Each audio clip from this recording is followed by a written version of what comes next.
Entrez.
Combien de fois avez-vous pensé devant un incendie comment en tirer profit?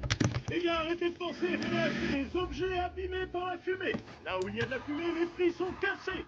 Meubles endommagés par le feu, détecteurs de fumée cramés, figurines fondues, une chose qui a dû être un climatiseur et des tas de cartons de vous saurez quoi en les ouvrant. Venez rencontrer le fumant Joe Frazier. Ils m'ont fait venir uniquement parce qu'on m'appelle le fumant. Allons, ça n'a rien à voir avec votre surnom, le fumant. Je peux envoyer des gens chez vous, des gens très méchants. Allez, tiens, on va faire un tour dans ce magasin avant que la prochaine pute me pousse à faire autre chose. Achetez mon costume, 9,99 $. Il est flambant neuf.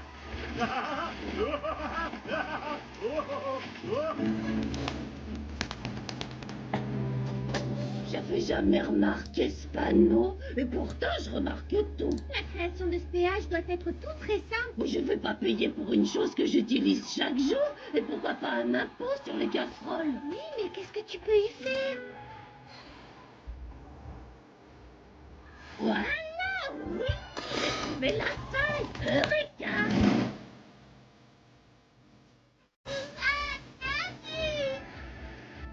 Si elle paye pas, je paye pas. Et si tu payes pas, je paye pas.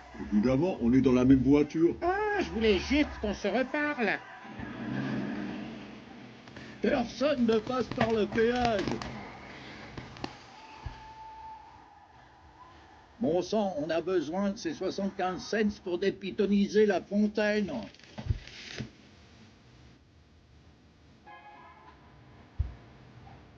Obligez ces grippes à passer au poste de péage par tous les moyens. Figé, pas de survivants.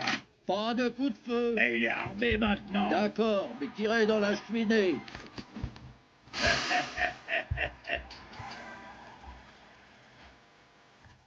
Moi, qu'est-ce qu'il y a encore?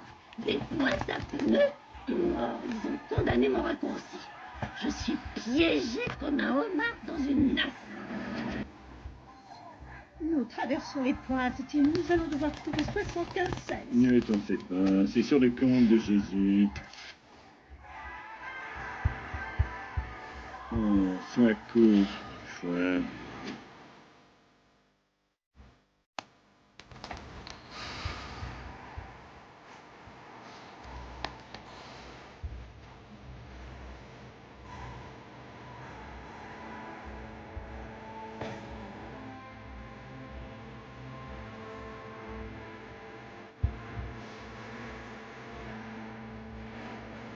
Allez, mange. Aujourd'hui, 75 cents. Dans 5 ans, 80. Si le projet est voté.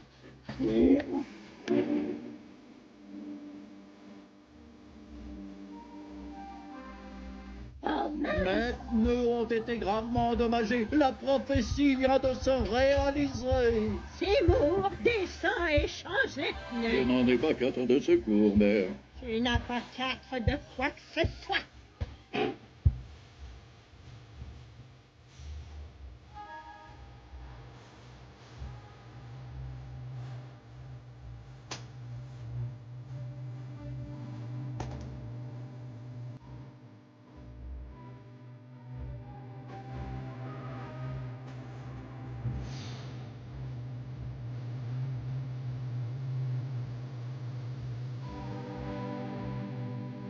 Je me trouve au sommet du mont Springfield, où la fonte de la glace a permis une découverte tellement horrible que nous vous donnons le temps d'éloigner les enfants. Bon, ça suffit. Il s'agit d'un facteur congelé, emprisonné dans la glace depuis des décennies, sans doute.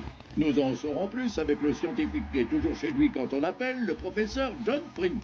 En me fiant à la carotte de glace que j'ai prélevée à la largeur du pantalon pas d'aide de notre homme, que je mesure ici, je peux affirmer qu'il a été congelé à un moment quelconque des années 60, une époque du tonnerre, sauf pour moi. Je fabriquais du napalm qu'on balançait sur Danang. La Poste a promis de distribuer toutes les lettres contenues dans ce sac vieux de 40 ans. Alors, attention.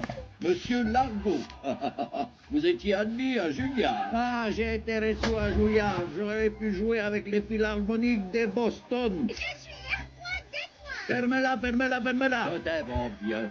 C'est quoi une lettre de 1966? Il y a écrit que je suis pas allergique au pollen, donc j'aurais pu jouer au parc avec les autres enfants. Il faut que je rattrape le temps perdu. Les pattes de tasse du pattes, on les met des pattes de voix. Tic-toc, tic-toc, tic-toc. Pattes de voix A, B, C, D, E, F, G. Chasse les gars qui vont me péter. Oui, j'ai une lettre vieille de 40 ans pour madame Abraham Simpson. Ma grand-mère, ça fait assez qu'on l'a pas vue, elle s'est tirée. Elle a quitté tout ça pour être dingue. Hé, grand-père, il y a une lettre pour grand-mère. Ouvre-la, c'est ma dernière chance de violer son intimité. Ma très chère Mona, tu viens de quitter mes bras pour retourner auprès de ton époux et déjà, chérie, tu me manques. Mona m'a trompé. Je sais pas où elle trouvait le temps entre ses cours de poterie le soir tard et ses courses au supermarché qui prenaient le week-end. Lisa, t'es peut-être un peu jeune pour lire ce genre de lettres. Pourquoi on ne censure pas le courrier comme dans les autres pays? Oh, oh. Je ne suis que maître nageur, mais j'aimerais que tu t'enfuis avec moi. Si tu ne réponds pas à cette lettre, je saurai que tu as choisi de rester avec Abraham. Mais je suis convaincue que le bébé que tu portes est le mien. Je t'aimerai toujours, M. C'est rien que des ornettes, c'était mon enfant qu'elle portait. Regardez comme on était heureux. Mais qu'est-ce que c'est? Oh merde, ça veut dire que ton père n'est peut-être pas ton père. Je me fiche de ce que dit la lettre. L'homme qui est là m'a élevé tout seul. Quand je pense à tout ce qu'il a fait pour moi, à toutes les fois où il... Hein? Maintenant jeune. Alors ce type pourrait être mon vrai père, et son nom commence par M. Mick Jagger, Monsieur Burns. Ah, M. Night Shyamalan, ce sera un coup de théâtre meilleur que ce qu'il y a dans ses films. Bien sûr, il était mon fils, tiens, lisse ton visage, tout beau, tout craché. Tu vois? Ouais, mais ça marche aussi avec les fesses du chien. Oh, je suis beau. Cette histoire de paternité peut être résolue avec un simple test ADN. Ah, pas question. Oh merde, je t'ai vêtu et nourri jusqu'à tes 13 ans. Si c'est pas à te faire, je me demande ce que c'est. Je vais attendre que tu me fasses des excuses sur le banc du grand-père, au centre commercial. Prenne la poubelle, comme ça les gens sont obligés de me parler. On a fini de manger, hein? Oh, votre coiffure est jolie, Musto. Oh merde, qu'est-ce que tu as? Ce sont les trucs de porc que tu digères pas? J'ai dans la tête que je digère pas. J'arrête pas de me demander qui est mon vrai père.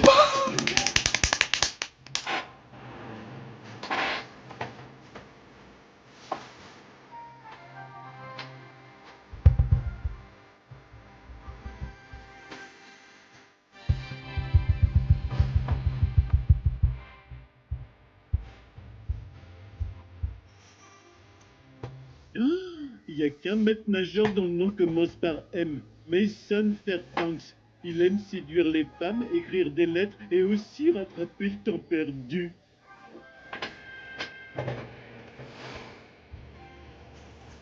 Tant que t'es pas sûr qu'il est cool, tu lui joues la comédie. Oh, ça va être dur. Fais ce que je te dis. Que puis-je pour vous? Voilà, je suis reporter pour un journal local. Je fais une enquête sur les hommes qui portent un pull. Je peux vous poser quelques questions? Avec plaisir, mais je vous préviens, je ne porte pas de pull tous les jours. Intéressant, intéressant. J'en déduis en voyant tout ce bric-à-brac que vous êtes un genre de farfelu. Non, je récupère des objets de valeur sur des épaves. On m'appelle un chercheur de trésors. Oh, c'est trop cool! Une assiette de tête réduite. Ce sont des raisins. Alors vous avez pas de tête réduite. Eh bien, je fais 54 de taille de chapeau. C'est petit, hein? C'est plus petit que la moyenne. Je vous présente la femme de ma vie. Hein? Vous savez que c'est un bateau? Oui, bien sûr. J'ai aimé une vraie femme il y a très longtemps, mais ça n'a pas marché. Dites, je suis sûr que mes auditeurs seraient ravis de connaître l'histoire de ce nom. Vos auditeurs? Je croyais que vous travailliez pour un journal. Non, j'ai dit que je travaillais pour une radio, la plus petite de la FM, mais la plus regardée de toutes. Regardez, ne serait-ce pas plutôt la télévision que l'on regarde? Je crois que vous êtes mon papa. Quoi? J'ai votre lettre envoyée à ma mère, Mona Simpson. Seigneur, j'avais toujours espéré que ce jour arriverait, et maintenant qu'il est là, tant d'émotions m'envahissent. Oh, mon papa éventuel. Oh, je m'excuse, ça a été plus fort que moi. Tu n'as pas à t'excuser. Et tiens, reprends ton chewing-gum. La télévision faite par les citoyens présente Marge et débattre avec Jimbo, Dolph et Kearney. Bonsoir, bande de nazes. Notre invité, l'acteur nominé aux Oscars, William H. Macy. Bienvenue. Merci de m'avoir invité. La télé faite par les citoyens, c'est comme les films indépendants. Des gens spéciaux, pas des spéciaux. De grands cœurs, pas de grand budget. Alors, c'est quoi les projets de William H. Macy? Enfin, ficelle, sort. Vous connaissez Neve Campbell? Oh, Marge, j'ai trouvé mon vrai père. Il s'appelle Mason Fairbanks. Il a un couteau rien que pour le fromage et il parle comme ça. Oh, mère, voyons, on fait ça au petit coin. Oh, merde, tu viens à peine de le rencontrer. Je trouve que tu t'investis un peu vite sur le plan affectif. Chérie, ce que tu viens de dire, ça